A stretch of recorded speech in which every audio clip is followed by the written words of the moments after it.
복에 대한 말씀을 주시거든요.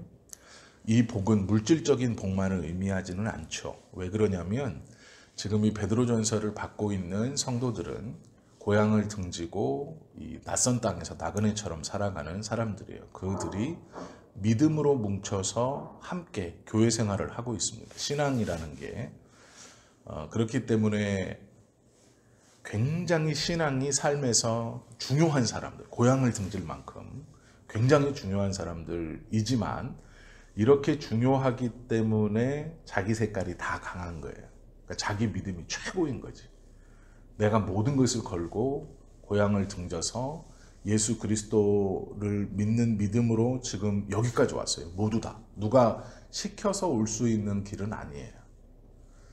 자기가 적극적으로 그 신앙에 대한 옹호가 있고 그 신앙이 있기 때문에 지금 이곳에 흩어져서 와서 반 쫓겨와서 숨죽이며 신앙생활을 하는데 그 안에서도 자기가 이것이 자기 안에서 최고의 것이기 때문에 그만큼 자존심이 있고 강한 색깔이 있는 거죠. 그래서 부딪히기 시작하고 또 그곳에서 타협이나 양보가 있을 수 없죠. 이 신앙은 좋은 게 없는 거예요. 왜냐하면 자기가 가지고 있는 것 중에 최고의 앞에 있는 거거든. 그래서 이제 그들에게 말하는 거예요. 그래서 자꾸 사랑하라 라고 말하고 협력하라 그러고 이해하라 그래요. 이 공동체는 매우 강한 결속력이 있는 것 반면에 매우 강한 자기 색깔들이 있어요. 그 안에. 그래서 그 공동체에게 계속 목회자는 서로 권면하고 서로 이해하고 서로 사랑해야 됩니다라고 계속 권면하는 거예요. 그거를 이제 그 이유에 대해서 복을 받을 사람들이다 이렇게 말을 하면서 에베소서 1장 3절에 보시면 하나님께서 그 예정하신 자들에게 약속된 복에 대하여 그리스도 안에서 하늘에 속한 모든 신령한 복을 우리에게 주시려고 선택했다라고 말씀해 주세요. 그리스도인들이 받을 복, 그것에 대해서 말씀하고 있는데요. 먼저는 이 복을 받을 만한 사람들, 그것을 먼저 생각해 볼 수 있어야 됩니다. 그게 뭐냐면 우리들이 부르심을 처음에 입을 때는 복을 받을 만한 자격이 없는 사람들이었다라는 것에서부터 출발하는 거예요.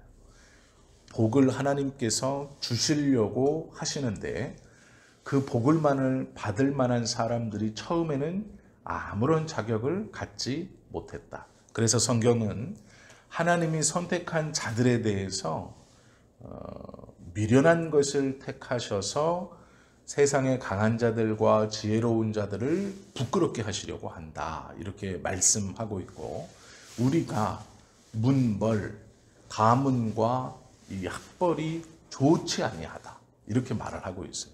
즉 자격 없는 자들을 부르셔서 자격 있게 변화시키신다라는 건데요. 부르신다라고 하면서 세상하고 붙어 있었던 것을 떼어내어서 불러서 세상은 두고 이 떼어진 우리, 불러낸 우리를 그대로 그냥 갖고 계신 게 아니고 그대로 두시는 게 아니라 세상하고 짝해서 살던 우리를 세상은 두고 우리를 부르셔서 이곳에서 부르신 곳에서 그리스도와 연합하여 살게 하시는 거예요.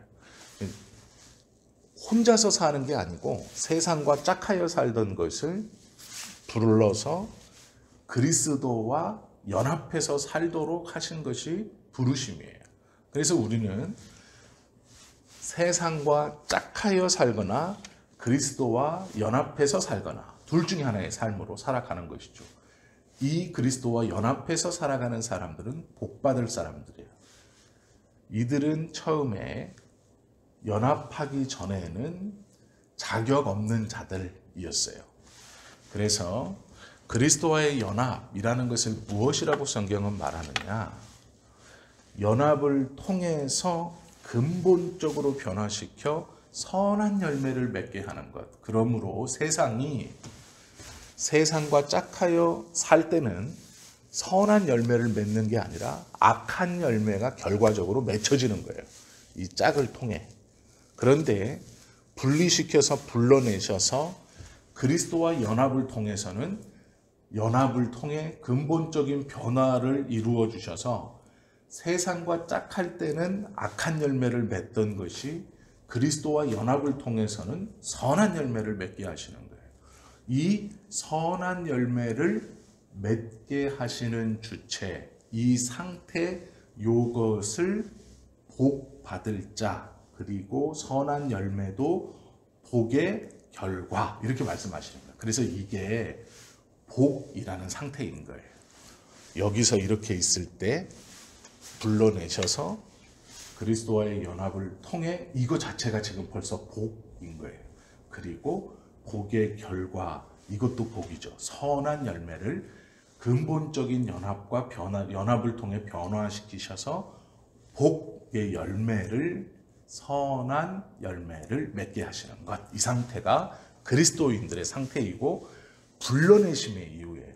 그래서 불러 구별하여 주셔서 그리스도와 연합시키신다라는 것, 이 구원하신다라는 것은 열매를 기대하시는 거예요.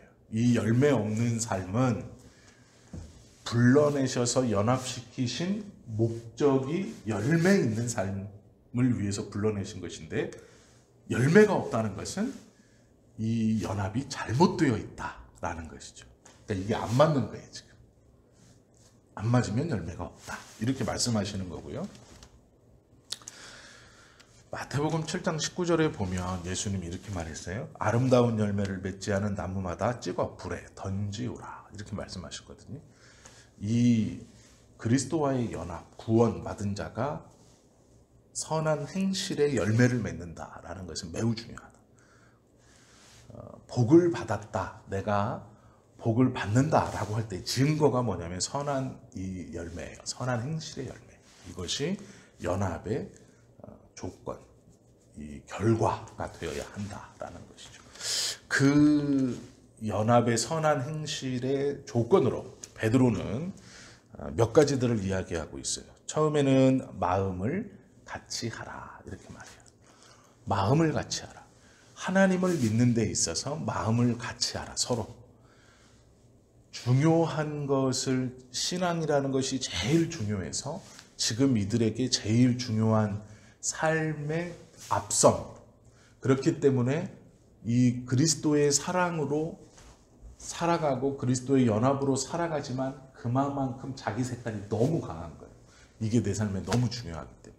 그리고 이게 내 삶에 제일 앞서고 있기 때문에 이 자기만의 색깔이 굉장히 강한 거예요.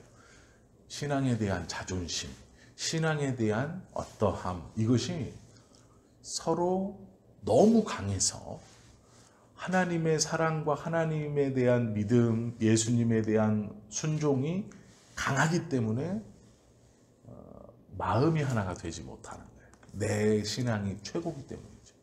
내 신앙이 나를 지탱해가는 최고의 삶에 제일 앞선 거기 때문에 이 색깔이 제일 강한 거예요. 그래서 타협하거나 연대가 되지 않아요. 삐끗하면 죽는 거니까. 누구도 믿지 않고 내가 내 신앙을 지켜가고 내 믿음으로 지금 모든 가족들을 끌고 왔거든요. 이 삶이 하나님 앞에서 모든 것을 드렸으나 하나님 앞에서 혼자 가는 삶이 될 수밖에 없다라는 거예요. 이게 신앙의 맹점이에요. 이것을 뭐라 그러냐, 베드로는 그리스도와의 연합을 통해 선한 열매를 하나님이 맺기를 원하시고 그것이 복받을 자들의 조건이며 결과인데, 그 선한 열매의 첫 번째는 마음을 같이 하는 거예요. 마음. 즉 믿음에 대한 포용성이 있어야 됩니다. 나만 제일 중요한 믿음이 아니라 저도 저의 삶에 있어 믿음이 지금 제일 중요하기 때문에 이 자리에 와 있는 거잖아요. 마음을 같이 하라. 서로 믿는 하나님 앞에서의 서로의 마음을 같이 하라. 그래서 강조하는 것이 한 지체라고 말씀하시는 거예요. 다 중요하기 때문에 머리가 되면, 다 중요하기 때문에 눈이 되면, 다 중요하기 때문에 다 손이 되면 지체가 어떻게 이루어져 있느냐. 다 중요하다. 그러나 머리도 있고 눈도 있고 손도 있고 입도 있고 발도 있다 라고 하면서 마음을 같이 해라. 하나님이 말씀하시는 건 성경에서 인체에 비유하시고 지체라고 말씀하시는 건 모두 다 중요하다. 이렇게 강요하기 위해서요. 그래서 강조해서 큰 마음을 갖지. 손이나 눈이 나는 손이 아니고 눈이 아니라고 싸우면 지체가 파괴되는 거죠. 자기의 자존심, 내 삶에 있어서 제일 중요한 이것을 내세우면 연합이 깨지고 그것은 교회 공동체의 흩어짐을 말하는 거기 때문에 목회자들에게 있어서 지금도 초대교회 성도들도 이 연합이라는 것, 마음을 같이 하는 것은 기독교 공동체를 유지해오고 믿음을 유지시켜가는 가장 중요한 거예요. 그래서 믿음이 좋다 하는 사람들이 오히려 교회 공동체를 해치고 자신의 그 믿음의 좋음의 삶에서 가장 중요한 이 믿음의 고집이나 이 믿음의 배타성 때문에 다른 사람들과의 연합을 못하는 경우들이 많이 있어요. 내 믿음이 최고고 다른 사람 다 이렇게 보는 것이죠. 이제 그것이 베드로에게 있어서는 선한 열매의 첫 번째로 마음을 같이 하라 이렇게 말하는 것이고요. 두 번째도 거의 비슷한 말씀이에요. 다 마음을 같이 하여 동정하며, 이걸 옛날 성경은 체휼하라 이렇게 말하거든요.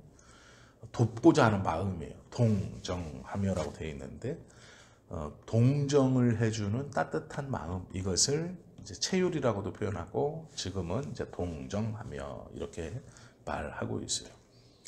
내가 그런 일을 당한 것과 같은 마음으로 그를 생각하고 도와줘라 이렇게 말하죠.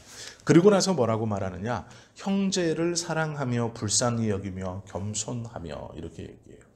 이 모든 것은 다 동사이면서 행동해야 하는 거예요.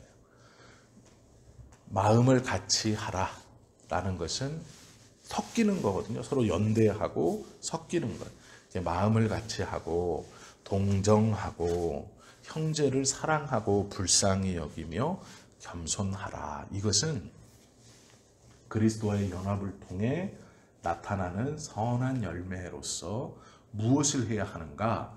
형제를 사랑하는 것, 마음을 같이 하는 것, 동정하는 것, 그리고 겸손하는 것, 이게 뭐냐면 다 공동체를 지켜가는 조건이거든요. 유지하는 조건이고. 그러니까 믿음의 공동체를 지켜가고 유지하는 조건들이 선한 열매다. 이것이 복받을 자들의 자격 안에 있어야 한다. 나타나야 한다. 이렇게 말하고 있는 거예요. 그리고 나서 9절에 보면 악을 악으로 욕을 욕으로 갚지 마라. 이렇게 말하고 도리어 복을 빌어줘라. 그러면 거기서 말하는 복을 빌어줘라의 복이 뭘까요? 건강이나 경제적인 거나 이런 거 아니고 위에서 기록된 것. 마음을 같이 하게 해 주십시오.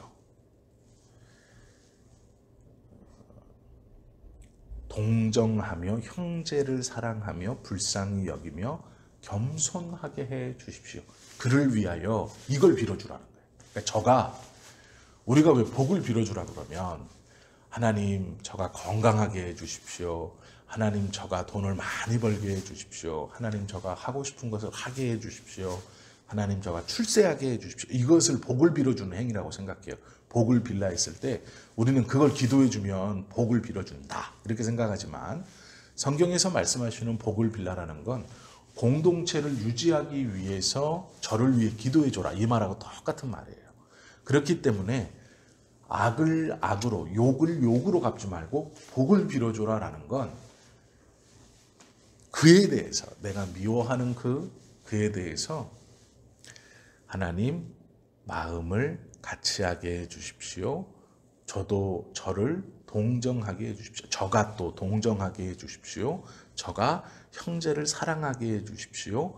형제를 불쌍히 여기게 해 주십시오. 저가 겸손할 수 있도록 해 주십시오가 복을 빌어주는 행위예요. 우리가 생각하는 복을 빌어주는 내용과 성경에서 말씀하시는 복을 빌어주는 내용, 그리고 나에게 복을 받았다 하는 내용이 다르다라는 거예요. 그래서 하나님께서 그리스도와의 연합을 통해 우리를 변화시켜서 선한 열매를 맺기 원하시고 이 선한 행위의 열매, 믿음의 열매, 복을 빌어주고 받는 이 열매의 내용이 8절 말씀이고 9절은 나에게 원수, 욕 이런 사람들에게 복을 빌어주라 라고 했을 때 그들의 건강이나 부요나 그런 게 아니고 8절에서 있는 것들을 빌어주어라. 그것이 옳다 이거예요. 이를 위하여 너희가 부르심을 받았다라는 거예요. 악을 악으로 욕을 욕으로 갚지 말고 위에 다 같이 마음을 같이하여 동정하며 형제를 사랑하며 불쌍히 여기며 겸손함을 받고 내 생활에서 일어나고 저의 생활을 위해서 기도해 주기 위해서 너희가 부르심을 받았다. 이렇게 말씀하시는 것이죠. 이는 복을 이어받게 하심이라. 내가 누리고 저를 위해 기도해 주므로 복을 이어받는데 그 복이 무엇이냐? 마음을 같이 하며 동정하며 형제를 사랑하며 불쌍히 여기며 겸손하고 악을 악으로 욕을 욕으로 갚지 아니하고 8절에서 있는 이것을 또 빌어주는 이것이 복이라는 거예요. 이걸 연결시키기 위해서. 한마디로 얘기하면 우리를 불러 복 주심은 하나님의 공동체를 이어가게 하시기 위해서 주님의 믿음의 공동체를 위해서 너희를 불렀다. 이런 말이에요. 그렇기 때문에 교회 공동체 밖에서 나홀로 신앙생활하는 사람들은 하나님의 복 그것을 누리지 못하는 사람이에요. 이건 기본적인 거예요. 그래서 교회를 떠나서 믿음을 논할 수가 없는 거예요. 공동체를 떠나서 믿음을 말할 수 없는 거예요. 하나님을 내가 믿는다라고 하면서 하나님께서 이렇게 복 그리고 우리를 부르심은 이것을 연결시키시기 위해서 부르셨다라는 그것에 대한 하나님께서 믿음을 주시는 첫 번째 이유이고 이 변화 그리스도와 연합된 사람들에게 드러나는 아주 기본적인 모습. 믿음의 공동체라는 것을 섬기고 이어가고 유지시켜가고 그 믿음의 공동체를 위해서 봉사하고 그 믿음의 공동체에게 하나님의 기뻐하시는 뜻을 쫓아 그 안에 있는 것. 이것이 복이라고 성경은 말씀하고 있는 거예요. 다른 게 복이 아니고. 그래서 교회를 떠나 믿음의 공동체를 떠나 홀로 있으면서 아니면 인터넷으로 예배드리면서 섬기는 교회 없이 이 교회 저 교회 떠돌아다니면서 또 교회를 다니고 있지만 예배만 드리고 이러면서 예전에 표현한 대로 영적인 거지는 하나님의 복받을 자들이 아니에요. 그걸 놓치고 있는. 우리가 성경에서 말씀하시는 복 이것이 무엇인가 그리고 하나님이 우리를 부르신 이유 그것이 무엇인가 이것들을 명확하게 인지하고 알 필요가 있는 것이죠. 그래서 복을 빌어주어라 라고 할 때 우리가 우리의 자녀들에게 무엇을 빌어줘야 하는지 또 그렇게 빌어주는 목적이 무엇인지 교회 공동체를 통해서 이 복을 유지시켜가고 연결시켜가는 것 또 내 삶에서 일어나는 가장 근본적인 복 하나님께 받을 복 또 내 삶에서 유지시키고 이뤄내야 하는 복 또 내가 저를 위해 기도해 주어야 하는 복의 출발이에요. 이것이 우리가 생각하는 여러 복 그런 것들이 아니고 그래서 이것을 바로 인지할 때 내 삶에서 이것이 드러나야 하고 맺혀야 하고 다른 일을 위해 이걸 기도해 주는 것이 하나님이 우리를 부르신 아주 근본적인 그리스도와의 연합을 통해 내 입술을 통해서 내 삶을 통해 드러나고 내 입술을 통해 고백되어지고 저에게 복을 빌어주는 기도 주님이 원하시는 진짜 기도 그것이 이것이구나를 알 수 있게 된다라는 것이죠. 이것을 위해 우리를 부르셨으니 부르신 자의 합당한 열매를 맺고 그렇게 기도하고 살아가는 우리 모두가 되실 수 있기를 예수님의 이름으로 축원합니다. 기도드립니다.